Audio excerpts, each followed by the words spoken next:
Oh, that didn't do anything. Oh, yeah, right there is probably fine.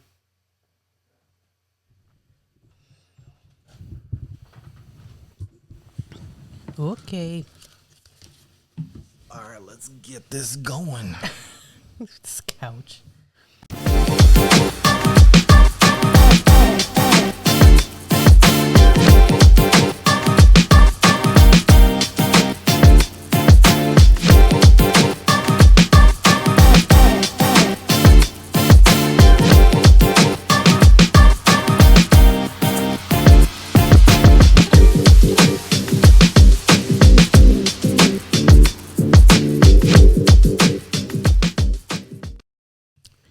Yo, what's going on, y'all? Thank you for tuning in to another episode of the Tina and Anderson Show. This is episode 17. Mm-hmm.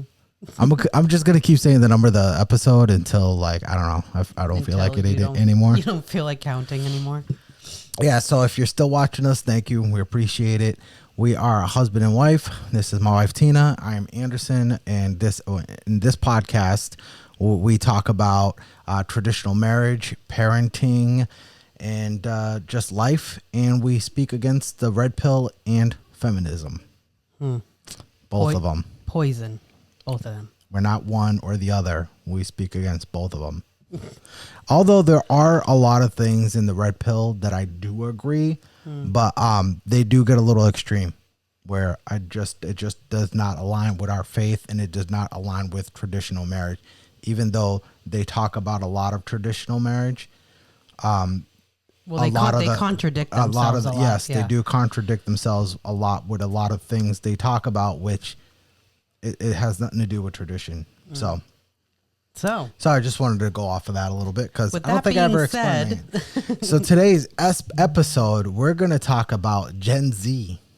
Gen Z. We're going to talk about Gen Z and marriage. Because I came across this article, and I kind of just went to a little bit through a rabbit hole. I got a couple of TikTok videos that talk about it, but I want to go through this article. It's because you're Generation X. You were like right at the end, and depending on what you look at, I could be Generation X or Millennial. Like I'm either right at the end of Generation X or like right at the beginning of Millennial. So if I'm I would be like the old school Millennial where, I don't call in sick. He's like, he has a really good work ethic. I don't need a mental health day. We don't need mental health days, no. Although I've gone through therapy, but not anymore. No, but you never took a mental health day. Nah, I never. Like, I need a me day. Right. So I really never really aligned myself with those type of millennials. Because I'm 81, you're 80. There are some things that say Generation X ends at 80. Some say Generation X ends at like 81. So I'm either Generation, I don't know. I'm like right there where I don't know which one I am. Well, that's confusing. Yeah, so Gen Z. So let me just get into this article. So this article says here, the headline, it says, Gen Z is more pro-marriage than their parents. So Gen Z is like Carissa's age? Yeah. So yeah, our daughter's going to be 25 in a couple weeks. Yeah, so we from have this recording. Gen Zer in the house. Yeah, so they're more pro-marriage than their parents, which I guess a lot of times you could say their parents are either millennials or Generation X. So it right there, I was like, wait a minute. Right when I came across this article, I was like, wait a minute, hold on. What do they mean? Well, yeah, pro-marriage. We know so many people that like they've been together since high school and they're now married and still married, so like we come across a lot of that. Yeah, but we also know a lot of people who've been divorced. Yeah. A lot of divorcees. We know a lot, whether they're in our age or they're older, some younger. So I think from I guess from our like personal life and what we've seen, I don't think we can gauge that because we've seen it across all types of generations. There's divorces. So I think like the current culture has definitely affected all generations. I don't think it's just the older generation. And just because they're pro marriage, I think they're like pro getting married. I don't think they're pro like. Well, you mean like pro wedding? Yeah. Like everybody wants a wedding. That's what it seems. I mean, I mean, look at, can you imagine how many weddings they come across? Yeah. Like dream weddings that they come across on social media. Yeah. Or like the TikTok trends. Back in the day, like we didn't know everybody who had gotten married from high school. No. This generation, you know everything about everybody. Yeah. So like our oldest knows that, like, you know, who in her class has gotten married, you know, and she's always like, I can't believe this is the point that I'm at. Like, you know, people I graduated with are married, they're having babies, you know, so like she's at that point in her life. I mean, it wasn't, I mean, but she knows every single one. Right. Social. So you can like people would be like envious. Right. Well, social media is different for her. There's a lot more social media now than it was in our 20s because she has it in the palm of her hand. For us, we had to go to the computer. Yeah. So like in our like MySpace? Yeah, like I mean, I don't think we really were. I mean, then before that, it was chat rooms. Yeah, I think it was probably mid to late 20s when we started really. I know like the social media started like early 20s, but I think for me, I didn't really start getting into it till like, I don't know, maybe mid to late 20s. I was after you. So I was way after. So before that, it was like AOL chat rooms and Yahoo chat rooms and stuff like that. Yeah. But I mean, we did find out like through people and things like that who got married and things like that. But people weren't, even when we did start getting on like MySpace and early Facebook, people weren't posting like they're posting now. It was all about connecting with people. Hey, how you doing? How you been? Well, yeah. Well, you see everything. It's not even just the wedding. It's the baby gender reveals. Yeah. It's the baby showers. Right. It's the bridal showers. I mean, this generation gets to see it all. Right, and it's right there on the palm of their hand. Yeah, and then just be like envious of it, like, oh, I wish I was getting married, or oh my gosh, like so many people from my class have gotten married. What's wrong with me? You know, like there's just so much like comparing that you can do, you know, and I would assume that can be very damaging. Right. So we did some speculating. Now we're gonna read the article and just see what the article has to say. So it says here the Times Generation Z study. So the Times did a study. Revealed only a fifth of 18 to 27-year-olds thought marriage was irrelevant. A fifth. Okay. So that's 20%. Yeah. And a third said it was better for a couple to be married before having kids. That's good. That's good. That was actually a higher number of young adults in favor of marriage than 20 years ago. So 20 years ago, like we were newly married. Yeah, yeah. So when 39% said marriage was irrelevant. So it went from 39% down to 20%. Interesting. Now, why it matters, it says here, while many may want marriage in the future, Gen Z has been far more likely to be single than other generations. While only 28% of millennials say they were single in a recent Coupon Bird survey. I don't know what that is. A whopping 46% of Gen Z were without. Oh, sorry. Press the button. Don't touch. All right, sorry. So a whopping 46% of Gen Z were without a partner. What was that percentage? So 46%, almost half. Gen Z are without somebody. Yep. Despite being more likely to be partnered up, millennials have often been blamed for sinking overall marriage rates. Over the last 50 years, marriage rates dropped by roughly 60%.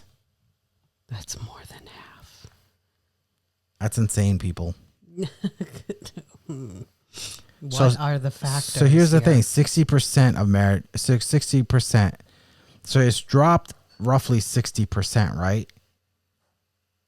But people are still having kids. Single parent is on the rise. Mm-hmm. I mean, people are having kids without getting married. And then these kids grow up and, you know, you can go to a previous episode and we've talked about how it affects kids. Mm-hmm. Kids who have a single parent home or from a divorced parents. What I see a lot of, and I'm like, wow, is that not only are a lot of people like living together and having kids together, and they're not married, but they buy houses together. Yeah, we've seen that. It's like, it's so dangerous. And this is not to knock anybody who's like doing that right now, right, or what maybe you see absolutely nothing with it. I'm just like shocked at like how normal it is for people to be basically just dating and make the biggest purchase of their entire life, and there is nothing binding you together. Right, because I mean, here in Massachusetts, you live together and you buy a house together, but you're not married. One's the owner, one's a renter. Right, yeah. Or just living there for free, depending. I mean, and then say, for example, you can go through so many scenarios. Say you just try to live your life without marrying, right? And you've been together for 30, 40 years, as long as like a married couple would. And then one passes away. And the one that passes away is the one that owns the house. Never did a will, nothing like that. Goes to the next of kin. Yeah. You probably have to move out. I mean, like, couldn't that literally go to like his mom? It could. Like, yeah. you're living there and you have this guy's kids. Yeah. And like, this is your home. This is where you've raised your kid. But like, you never got married. And if he passes away, the house goes to his mom. Yeah.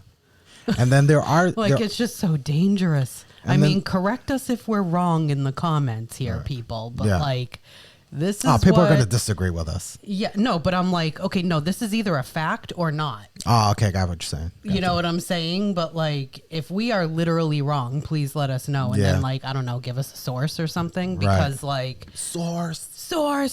It's like, it's just insane to me. I mean, it's just... I mean, we're on here on a podcast. We're just giving our opinion. And our opinion is that's insane. Yeah. That's crazy to me. Like, well, if you're doing everything that a married couple does, then why don't you just get married? Right. It's well, I think the men are usually the one. All right. So if there's a couple living together, and they're not married, most likely it's because of the man. There are women who don't believe in it either. Mm-hmm.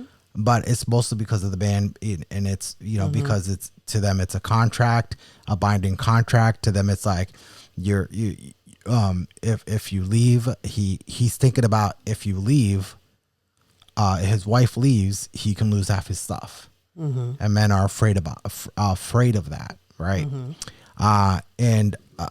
But there are states out there where, I forgot what it's called, it's on the tip of my tongue, but common law, that's what it is. So if you live together, and you break up, she could still take half your stuff.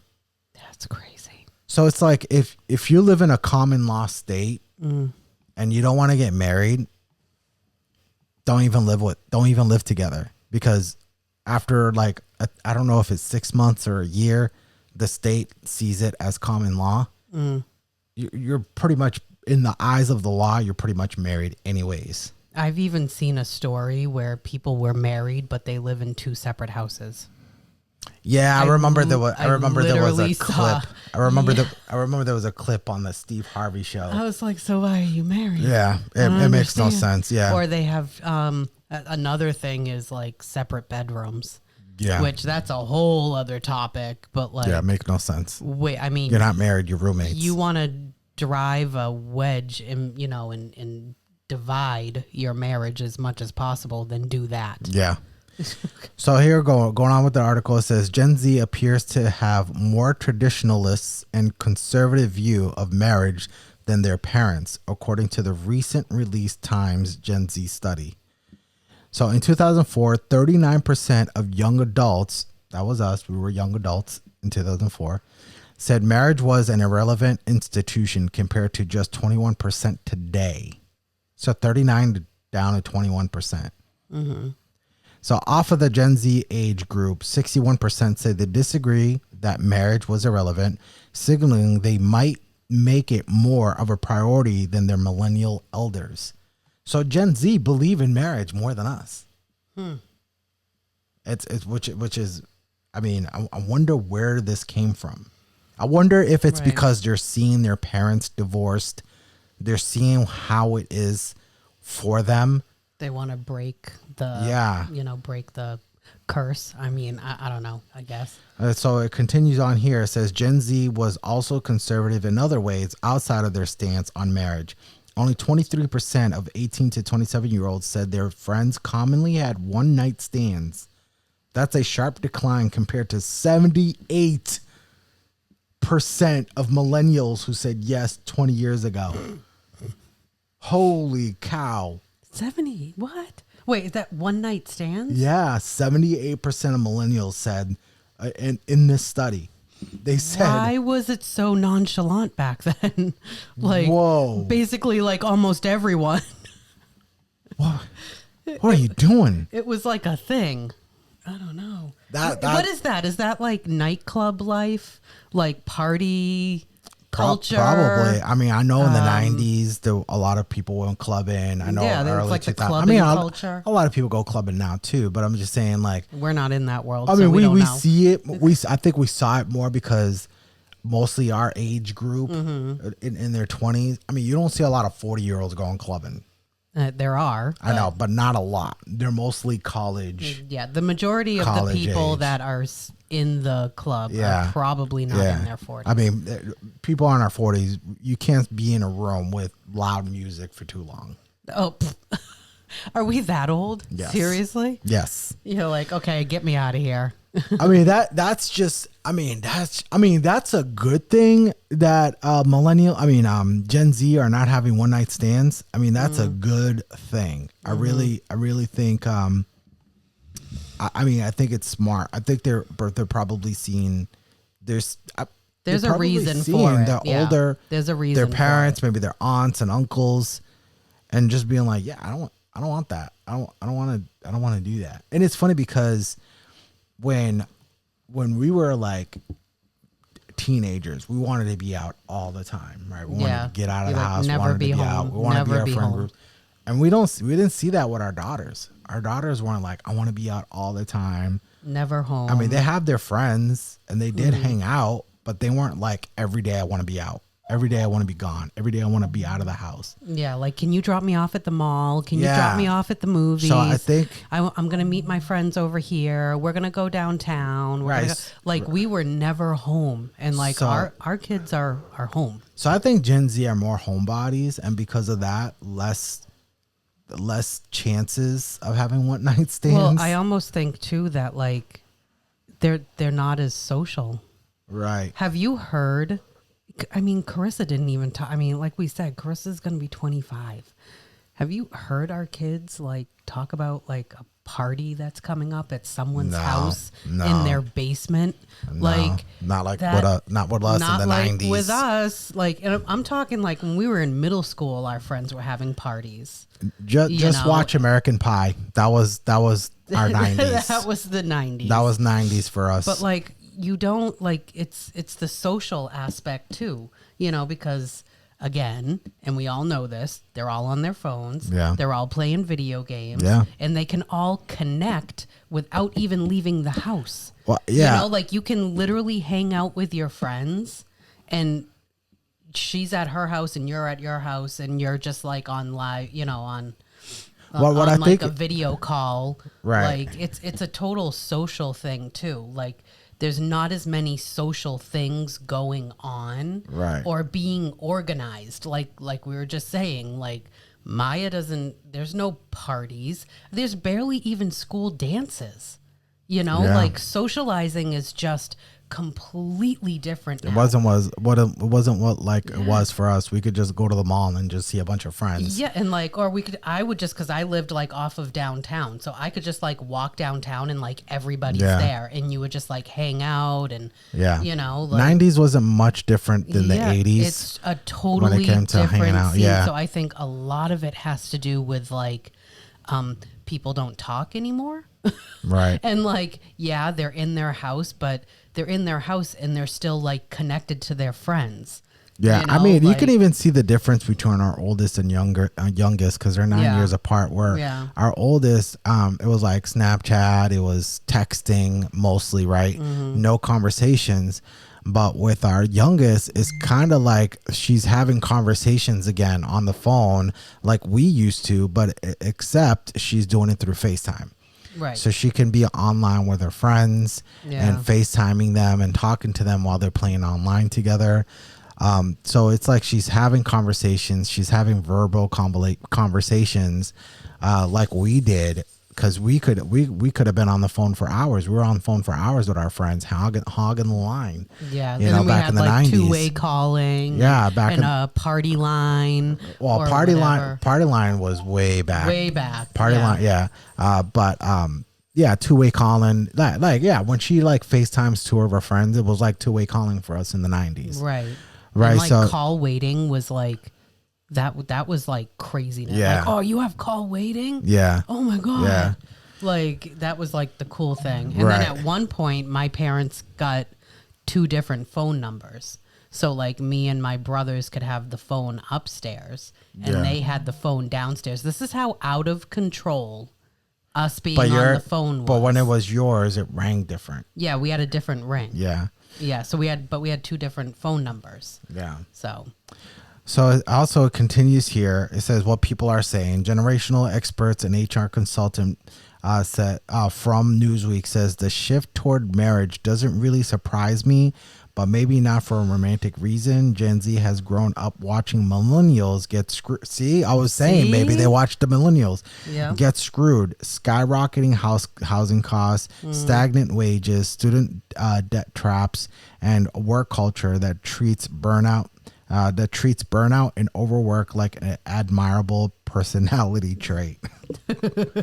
burnout. That's crazy because I work like 50 hours a week. So. And then does side Yeah. work, and he never stops. Millennials didn't reject marriage and kids because they didn't want them. They were priced out. Oh. So here we are. I think it seems like we're getting to the heart of this. So Gen Z sees that, and instead of rejecting traditional relationships outright, they're looking for stability in an economy that offers them none. Okay, so it sounds like they're saying the reason why they want to get married is because they don't feel like they can survive on one income. But if there's somebody else with another income, it's easier to survive. You can combine two incomes. Terrible reason to get married. Probably not a good reason to get married. 'Cause Yeah, that's not gonna be the glue that keeps you together. So according to this consultant,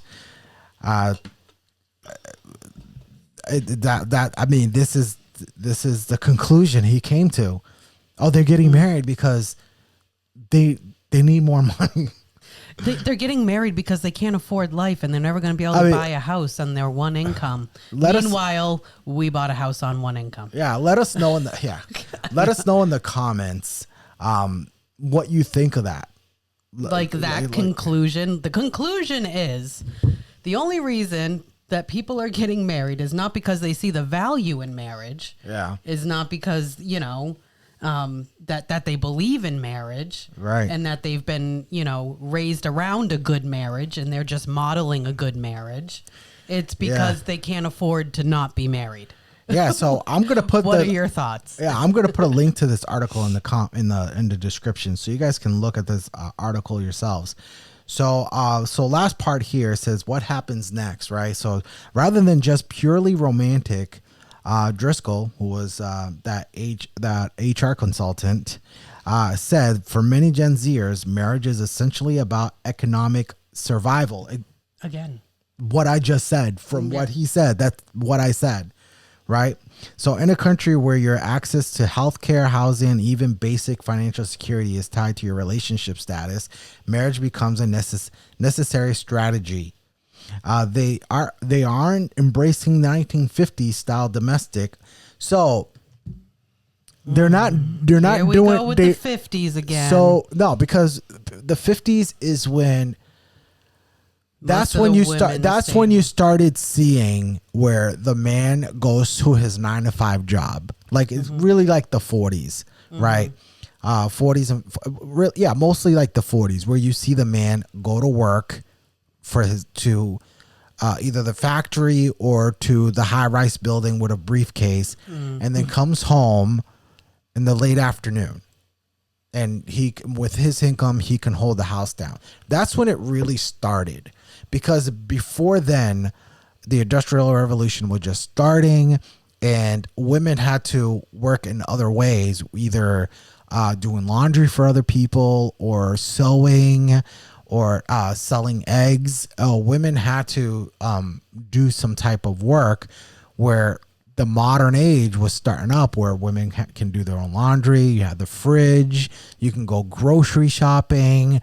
You know, you didn't really have to tend the garden as much, right? And go out and get eggs. You could just go to the grocery store. Because of modern convenience. So so that's why people always talk about like the 50s.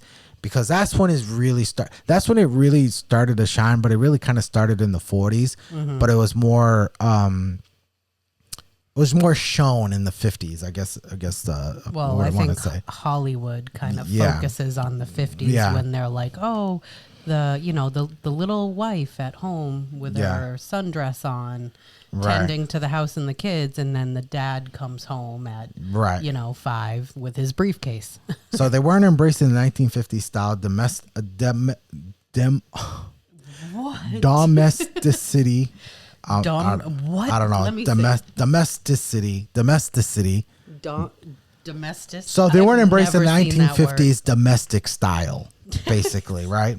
But they do recognize that the system is rigged against single people. I don't think so. Look, I know the government.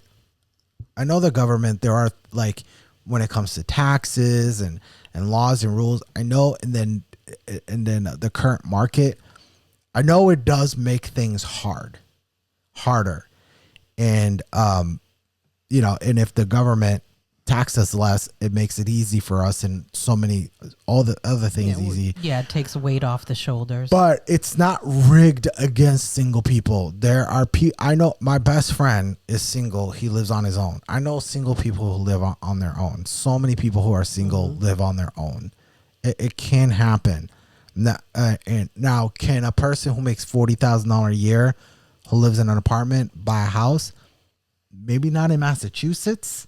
Yeah, see, that depends on where you live. But I think they could in other states. But anyways, that's a whole other conversation. So unless wages start keeping pace with inflation and affordable housing becomes more widespread, Driscoll said that unlikely that Gen Z will reverse declining marriage. So if they can afford a house on their own, they're less likely to get married. That's basically what he's saying. This is all about economics. Yeah, all about it's like tagging people as like shallow. Yeah, like you're just getting married for their money. Well, this is the whole thing about a woman. Like, I want to marry a rich man.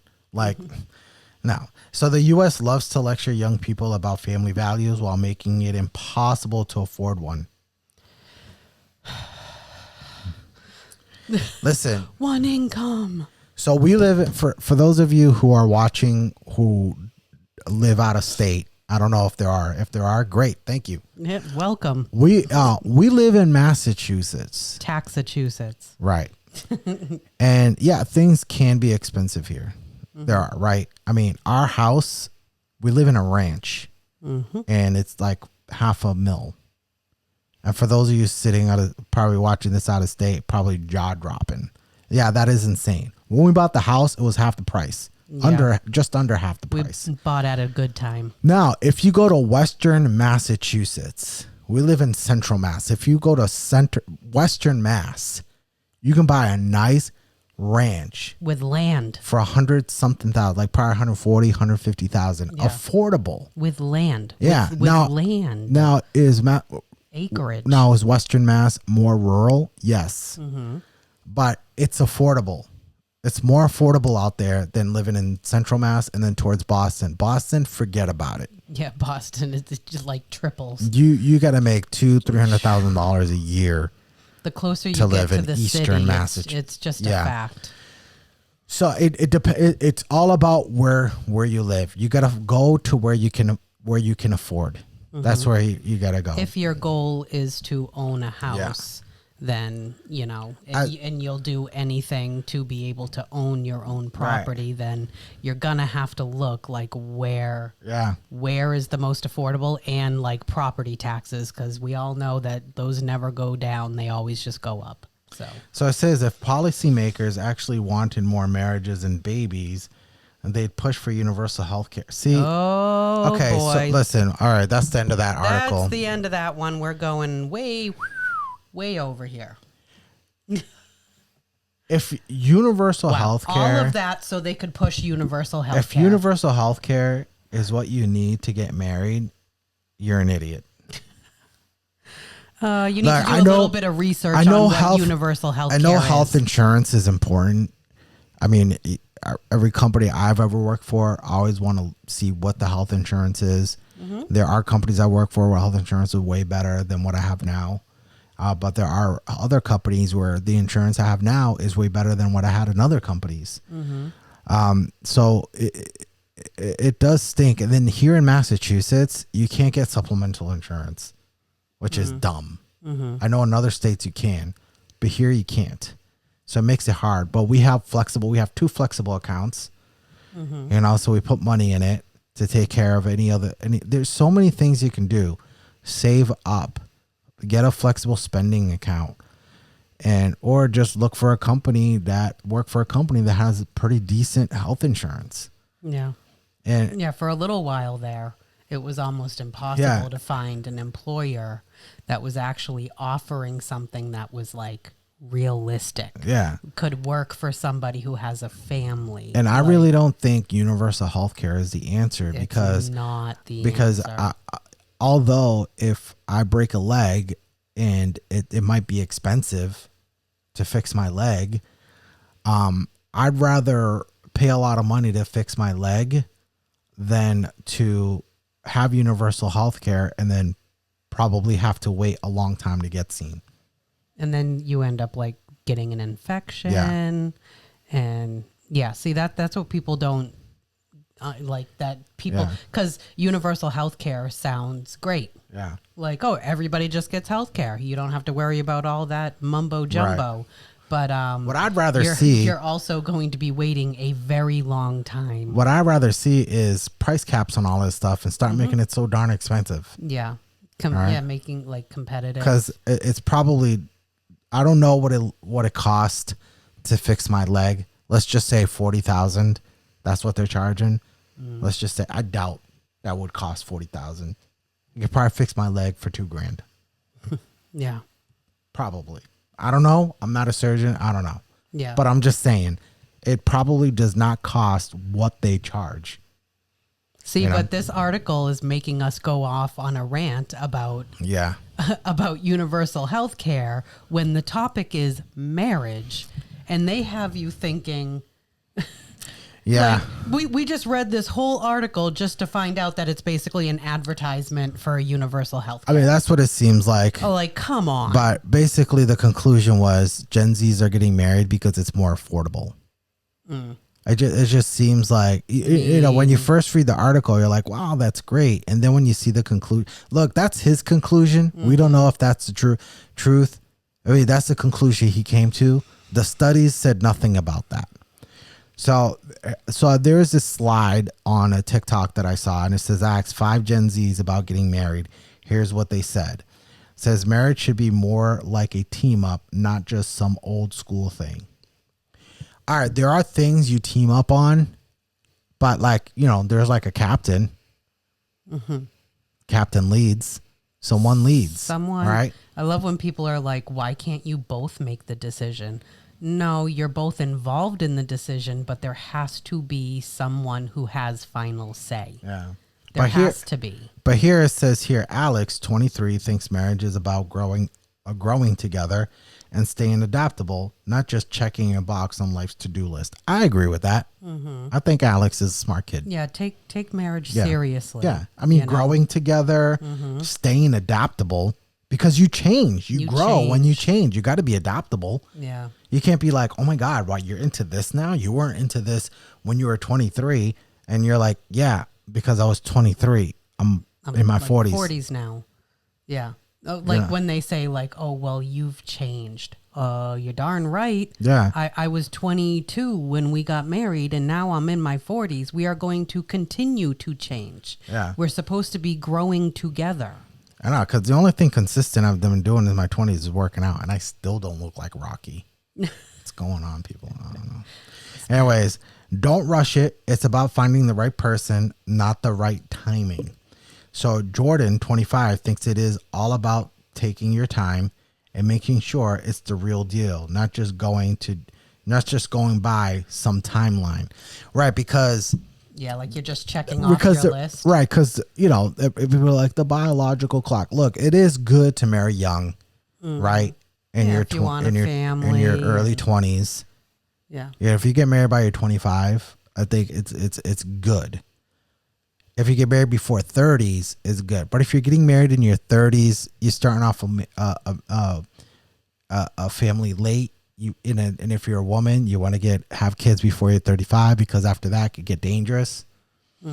Yeah, it's a health. Yeah, thing, you know. So it is good to take your time. Not like saying like you meet somebody like Christian colleges within 2 months. People meet each other, they're getting married. You know, I found the one. So I want marriage to be something I'm excited for, not something I'm pressured into. Yeah, true. Says Riley, 22, believes it should be your choice, free from everyone's expectation. Get married when it feels right for you. All right, so yeah, I agree with that, but I want to know what it means, feels right for you. Meaning, like, when it comes to like feminist women, like, I want to have my career first.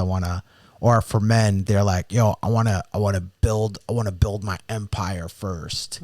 You know, that's the thing. Like, you put your career before marriage, and then when you get married, career is always going to be first. It's always going to be first. Career is important. It's good to have a good career, but at the end of the day, the career is for to make you money to support your family, because your family is number one. All right. Yeah. And I mean, when you're building a business, you want to build a business, you want to build a good business, and you want to make it good for your employees, and it's great, right? But at the end of the day, you're doing it for your family, for legacy, right? So I think people need to be careful with that, and not just like build my career first and get then become a family, because you're at risk of just always keeping that career first. Yeah. And like, well, I saw a video the other day, was like, basically like, okay, you date someone and like, you think you're actually going to know everything you need to know. And like, okay, then you get married, and, you don't think that that you're going to learn anything else about that person, because like, okay, we dated, now I know what I need to know, and now I'm going to marry you. And then, but like, that person's going to change, you're going to change, right. And you're supposed to grow together. Right. And, you know, like, you're constantly going to be learning about the other person. Yeah. And you should want to learn about the other person. 'Cause, I mean, we're constantly changing. Yeah. So I don't understand people that are like, oh, well, you changed. Yeah. It's like, yeah. What did you think was going to happen? We were going to be exactly the same when we met when we were 18? Like, come on. The stuff that you've gone through as a married couple shapes and molds you. Yeah, and exactly. If it doesn't, then especially when you go through stuff, you know. Yeah, well, you're going through stuff together, and it's like real stuff, you know. Right. Next one, it says here, I'm excited to get married and share life with my best mate. I wonder if this person. They're from Australia. Yeah, Australia. Hannah, 22, is excited to get married and loves the idea of spending her life with her best friend. Well, I think it's, well, yeah, that brings up a good, because I think it's important for your spouse to be your best friend. Yeah. Like, there's like so many times I've heard, oh, well, no, I would never date him because he's like my best friend. Yeah. Why do you think he's your best friend? You guys get along. You like doing the same things. You enjoy being together. Like, could that mean that you're compatible? Yeah. Yeah. Stop friend zoning the guy. Yeah. Stop friend zoning the guy and just like, oh no, no, I could never date him. Yeah. We're like best friends, or he's like my brother. Yeah. Well, that's an ick for some girls. Well, because you get along with him, it instantly means that you're just friends. Yeah. Well, he's too nice. That's where you should start. I want some guy that's a jerk to me, so I can complain about it on TikTok. Anyways, it's so important. Yeah. You should be best friends with your husband, or your spouse or whatever. Like, I don't understand, especially if like your best friend is of the opposite sex. Like, why is your best friend that guy and not your husband? Right. Like, it's just very weird to me. Yeah. Yeah, I agree. Our marriage is about forever. Yes, not just a one-day event. Mm-hmm, the Sam party sees marriage as more than just a wedding day. Yeah. Yeah. I mean, you got you got all these celebrities spending all this money on these big lavish weddings, and then they don't even last. Oh yeah, they last like a year. Yeah. So it look, it is nice to have a big celebration when it's just for you and look, I know the women, the wives, the brides are into it more than the men. The men, in most cases. Yeah. I mean, it is nice to have a big wedding and have all these people come and enjoy your day. It is nice. Well, yeah, you're celebrating getting married. But I mean, it should be a celebration. If we had a small wedding, it would have been fine. I would never sit here and, I mean, I'm a guy, so, but I would never sit here and go, you know what? I wish we had a bigger wedding. Most people are like, I wish I had a smaller wedding. Yeah, no, then we could have taken the extra money and put it towards such and such and such and such. But nobody really, I've never heard anybody say that. I wish I had a bigger wedding. Yeah. So, I mean, the wedding day is great. It is nice, but that's the beginning. The beginning of the long future. The success is, the beauty is, being married for 40, 50, 60 years. Mm. That's more beautiful than the wedding day. Mm-hmm. Yeah, because that's just the start. Yeah, that's the beginning of the journey. That's your starting line. And that's the easy part. Yeah, have a big thing at your 25th or your 40th or something, Yeah, so that's the easy part, I mean, for newlyweds or for somebody who's gonna get married, it might seem hard. Like, oh my God, we got to do the seating list and we got to be within budget. We got to find the best photographer, the best venue. It might seem hard, it's so but much when money. you're married and you're going through life, you're going to be like, yeah, that was the easy part. That was easy. As stressful as it was for most women, getting married and planning the wedding. It's funny because if you think about like the beginning of our marriage, like we had no clue what we were going to go through. Mm-hmm. And like we had a good setup, like we got married, we had a cute little apartment. Yeah. You worked right across the street from the apartment. Yeah. I worked in a daycare. Yeah. Like, and Carissa was tiny and we have one kid. Like I had graduated college and we're like, woohoo, look at us. Yeah.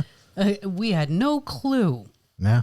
the journey that we were going to go on. Yeah, we had no idea. It's like you have like this cute little setup. Yeah. And then things can get disturbed. Right. And you better have like a strong base that your marriage is standing on, because the stuff you're going to go through, you have no clue. Right. You have no clue. Yeah. So the person that you have married better be a strong person. Yeah.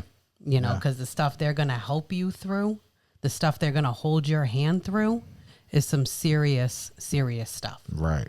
So. All right. So we're going to get into a couple of videos.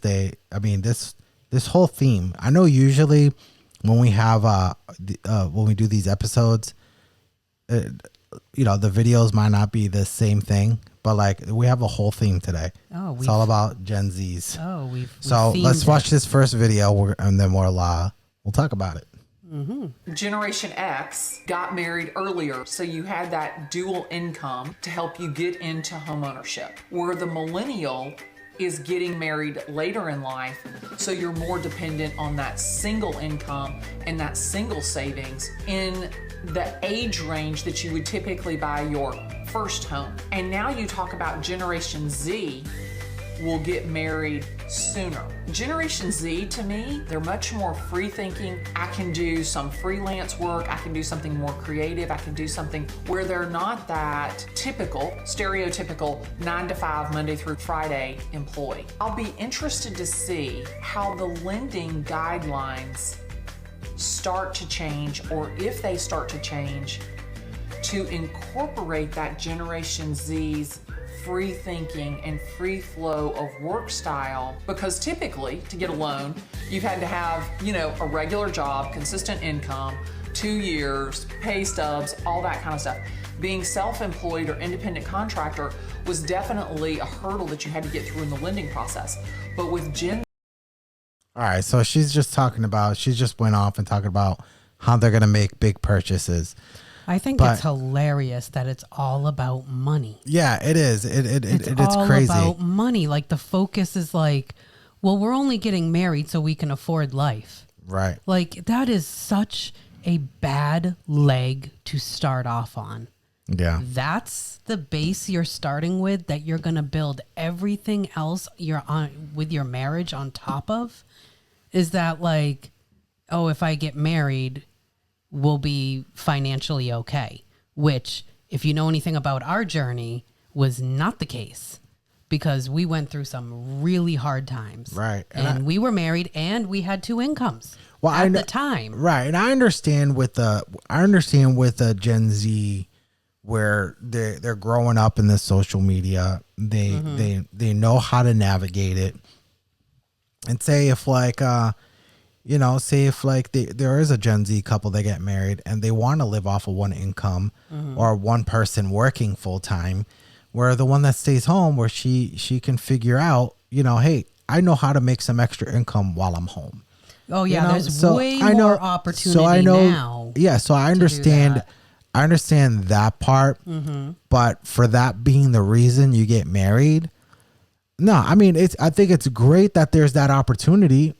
But that's the opportunity for most people. I just think with Gen Z, they know how to navigate social media. Yeah. They're more on social media than people our age, because I know I have friends that are not on social media at all. So, but I get that. Hey, I can make money working from home, so we're good. But to say that that's the reason people are getting married, because you can both live off of 2 incomes. And I understand people this day and age, there are 2 income households. It's more. It's less common to have one income. Yeah, it's less common, but it can happen. We've talked about it before. Nobody wants to make the sacrifice. But it's just sad. It's just sad that that's the reason why they want to get married. It's because they can have 2 incomes. I mean, finances are a big part of marriage. Yeah. And we're not going to sit here and like pretend that like you don't need money to be married. Like it's like we get it, but it's just that like when you're talking about the subject of marriage, the first thing people think of is like money. Yeah. And the income and like the convenience of having 2 incomes. When it's Yeah. like, it's, I don't know. I think, I'm like, yeah, but when you do get married, money is a big part because now big part. you're gonna have to start navigating together your money, and you're gonna combine your finances, and it's gonna be one bank account where two people are dipping into it, and then you got to work through it. You got to figure things out where. You can't just look at the bank account and then just be like, you know what, I want to go buy this and then go buy it, and it's not like you're asking permission from your spouse. It's just you want to talk to your spouse about it and be like, look, I want to get this. I think we have the money for it. What do you think? And if the spouse is like, yeah, I mean, you're right. We do have the money for it. it forces you to stay in communication. Yeah, because if my spouse wanted to get something big, I'd want her to bring it up to me, not to ask my permission. Just to be like, listen, I think I wanted to get this, and we've been saving, and we've been getting good checks, and I wanted to get this because I think we need it. Okay. Mm-hmm. Yeah, it's not. It's just that's basically what it is. It's just like being on the same page and working together and talking to each other and just communicating when it comes to one income. But I think I believe that a lot of these Gen Zers are probably having separate incomes. I mean, separate bank accounts. Well, I was just going to say, I wonder how many of these people who get married so you can have two incomes sit here and have separate accounts. Yeah. I think a lot of them. Like. Yeah, they're not sharing bank accounts. Yeah. I would believe.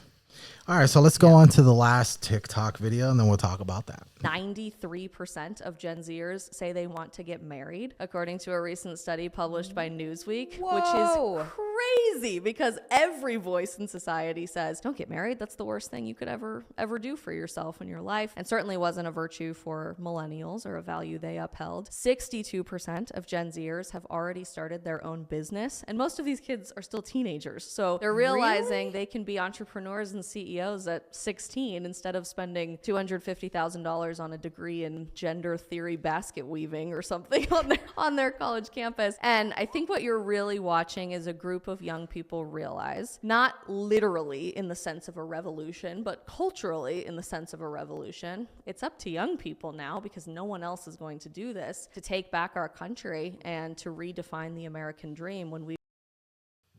Yeah. So, yeah, that's staggering. 92%. This is like shocking to me because, like she says, like there's so much like poison on social media that will get you hating the idea of marriage. Yeah. I mean, God, just what I came across today, just like when you end up on the wrong side of TikTok, it is very dark and it is very angry and pretty scary. And I think I landed on the wrong side of TikTok today. And I was like, oh my God, this is crazy. Like just so much hate for men and just like selfishness with women. Like, no, it's all about me, me, me, me, me. And the idea of marriage is just crazy because then it won't be me, me, me, me, me. And just account after account just talking so bad about men. Yeah. And I'm over here like, I'm sorry, I can't relate. I don't understand. Maybe I found the only good man on the planet, apparently, if you were to ask these women. So, I mean, I can just imagine a 16-year-old, an 18-year-old just hearing constantly about how horrible men are. Why would you ever want to get married then? Yeah. Why would you ever? Men are horrible. I mean, usually women, a lot of times women who feel that way are raised by single moms. Mm-hmm. Yeah. I mean, Not there's like dads. statistics out there. There are. Yeah. You know, I mean, if and there's... it's amazing how, if, like I said, if you end up on the wrong side of TikTok, the account after account after video of just like hating men and just like portraying them as like dumb and stupid and violent and all these things. Like, so like, how is marriage such a big idea right now? When like, that's what, can you imagine being like 16 years old and like, you know, like you're thinking about like, you know, marriage and stuff like that, and relationships and dating and thinking about the people around you. And like, this is what you could possibly be hearing all the time, is how horrible men are. And then like you add in all of the nightmare stories you hear about marriage and divorce and all that kind of stuff. Like, it doesn't sound too sunshiny. So that's crazy to me. That, I mean, I think it's great. I'm like, you know, that's great that it's like, flips them to the opposite, like I mean, this is one of the towards marriage, maybe. I don't know. It's this crazy. This is one of the reasons why we started doing this podcast, because you know, we have the faith. We strongly believe in traditional marriage because God created marriage, and if God created marriage, we should have marriage the way God wanted us to have marriage.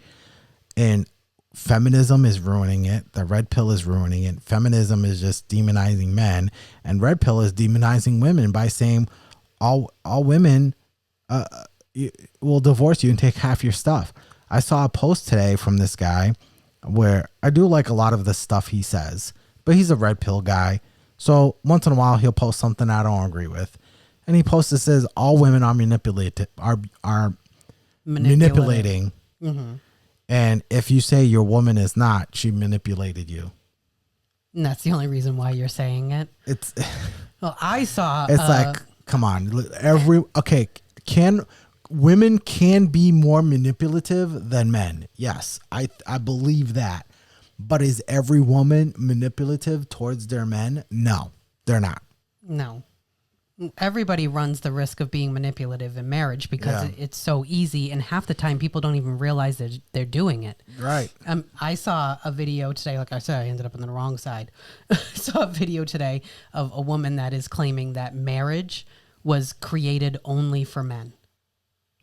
And I was like, see, this is why I end up on the wrong side, because like I have to comment. It's so ridiculous. So I comment, so marriage was created only for men. Who created marriage?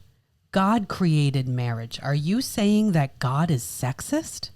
Yeah. Like, I was like, do you hear yourself? Yeah. Like, it's just, this is what we're talking about with all of so much poison on social media that can seep into your marriage and literally destroy it. Yeah. You know, because you're watching this stuff all day, you know, and like, it's just, it can be so damaging. Yeah. Cause, you know, God, like we said, God did create marriage. Mm-hmm. So I just wanted to pull up a Bible verse here. Mm-hmm. Well, you get married because, you know, like God with his church, because the church is the bride, you know, that's. Okay, so you got one here. It says marriage should be honored by all, and the marriage bed kept pure. Basically, don't cheat. No. For God will judge the adulterer and all the sexual immoralities.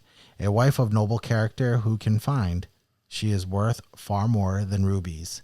See? So you got another one. Husbands, love your wives just as Christ loved the church. Mm-hmm. So, I mean, there's a lot of Bible verses here. You are altogether beautiful, my darling. There is no flaw in you. My darling. So it says, wives, submit yourself to your husbands as long as you do for the Lord. For the husband is the head of the wife, as Christ is the head of the church, his body, of which he is the Savior. That's Ephesians 5:22-23. Now, I've read this in an earlier episode, and women will see that and be like, what? See, marriage is for men. They rule over us. But no, but then this topic gets so exhausting. It gets so exhausting because it has just been run through the ringer. Yeah, because there's another verse here where it says the wife does not have authority over her own body, but yields it to her husband. Wait. See, you can pick and choose, right? But wait. If you continue and it says, in the same way, The husband does not have authority over his own body, but yields it to his wife. See, it's not just her yielding it to him yielding it to her, because we become one. I'm only going to yield my body to her, nobody else, just her. And I hope she does the same for me. Right. So it just, you know, the Bible has so many. I mean, if you, even if you have a little bit of faith, mustard seed, that's all you need, right? And you're having issues in your marriage, just go through the Bible. There's so many. I mean, you want to Google it, fine, Google it. There's so many verses that helps you with your marriage. And it is so much information because God, like we said, God created marriage. And the reason why there's so many things, so many people talking against marriage is because the devil hates it. Yeah. Yeah. The enemy hates marriage. So he hates it so much because it's a good thing. And wives, the devil is going to attack your husband because he is the head and he is the lead. Yeah. And that's why feminists attack men. Yeah, exactly. It's like teachings of the devil, honestly. Yeah. You know, like you have to constantly be in prayer for your husband because he's going to be under attack by the enemy 24/7 because he is the head and he is the lead and he is the glue that keeps your family together. If the devil can get to your husband, then he's going to take down your whole family. Yeah. This is facts, okay? Because strong marriages create strong families. Strong families create strong communities. Strong communities create a strong nation. So where do you attack it first? Attack the marriage. Weaken the marriage, weaken the family, weaken the community, weaken the nation. Yeah, the nuclear family. That's where it starts. And that's why this country went downhill. It was so great. I mean, it's still great. When we talk about the family and communities, you know, communities back then was so much better than they are now. And there's not as many good communities as there were back then. Yeah. So it is good. I mean, you create a strong family and a strong marriage. You're going to create some strong kids who grow up to be amazing adults because they live securely. They lived, you know, got taught really well just by seeing their parents. Yeah, being well, you know, like we say, like we want our marriage to promote marriage to our children. We want them to see our marriage and think, yeah, I want to do that. Yeah. Not like, yeah, I would never do that. Yeah. I'm never getting married because this looks terrible. Yeah. I mean, that's, Your marriage should be a model for your children and such a good model that they want to do that too. Yeah, exactly. So, I mean, I mean, this is why we created this podcast. You know, we've seen so many feminists up there. And I've seen so many of these Red Pill podcasts, and I loved a lot of them. Still do love watching a lot of them, but there's just a lot of negativity out there too. A lot of things they say that are just wrong. Far. You know, I mean, it's the same thing with like feminism too. Like, I mean, to be honest, I don't listen to very many feminists because like I literally I can't even. Yeah. Like I can't. I'm sure there's something, you know, like you know, promoting women to take care of themselves. Yeah. You know, don't neglect yourself, this and that. And like, you know, women's health and stuff like that. I'm sure there's great stuff, but it goes too far. Yeah. And it's the same thing with the red pill. You can agree and then they keep talking and you're like, wait a minute, hold on. Right. It's the same thing. So it's like, they're both like different ends of like the female and the male and how like you get to this point and now you've gone way too far. Right. You know, so. Right.